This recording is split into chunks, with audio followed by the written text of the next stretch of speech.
नमस्कार, आपण पाहत आहात परिवर्तन न्यूज 24 तास. पाहुयात आजच्या नवीन घडामोडी. मोशीत आरपीआय नेते अनिल मोरे यांची निर्घृण हत्या. पिंपरी चिंचवड शहरातील मोशी परिसरातून धक्कादायक घटना समोर आली आहे. आरपीआय कामगार आघाडी महाराष्ट्राचे अध्यक्ष अनिल मोरे यांची मोशी टोल नाकाजवळील युवराज हॉटेलमध्ये धारदार शस्त्राने वार करून निर्घृण हत्या करण्यात आली. मिळालेल्या माहितीनुसार काल रात्री सुमारे 9 वाजण्याच्या सुमारास मोशीतील युवराज रेस्टॉरंट आणि बार येथे अज्ञात आरोपींनी अनिल मोरे यांच्यावर अचानक हल्ला केला.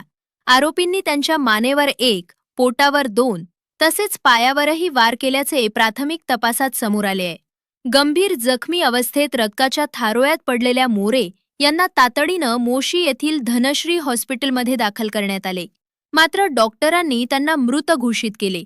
त्यानंतर त्यांचा मृतदेह शवविच्छेदनासाठी YCM रुग्णालयात हलवण्यात आला. दरम्यान अनिल मोरे यांच्यावर हल्ला नेमका कोणत्या कारणातून करण्यात आला याबाबत अद्याप स्पष्ट माहिती समोर आलेली नाही. या घटनेनंतर आरपीआय कार्यकर्त्यांमध्ये संतापाचे वातावरण असून जोपर्यंत आरोपींना अटक होत नाही तोपर्यंत मृतदेह ताब्यात घेणार नाही असा इशारा कार्यकर्त्यांनी दिलाय.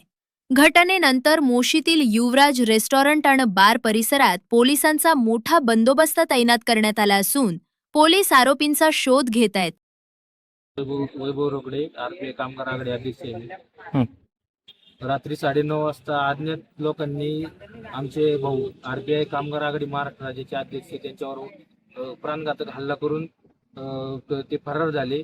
घटनेला 12 तास उलटूनही पोलीस प्रशासनाला आरोपी सापडत नसेल तर ही दुर्दैवाची गोष्ट आहे.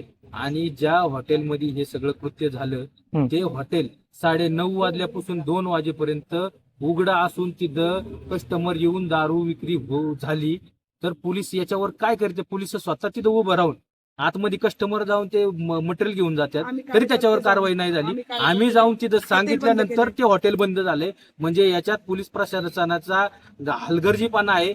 जर कारवाई झाली नाही आणि ते आरोपी अटक झाले नाही तर याच्यावर खूप मोठं आंदोलन होईल. आणि मी आत्ताच सांगतो, जोपर्यंत आरोपी पकडत नाही तोपर्यंत आम्ही इथून त्यांची बॉडी घेऊन जाणार नाही. आणि आम्ही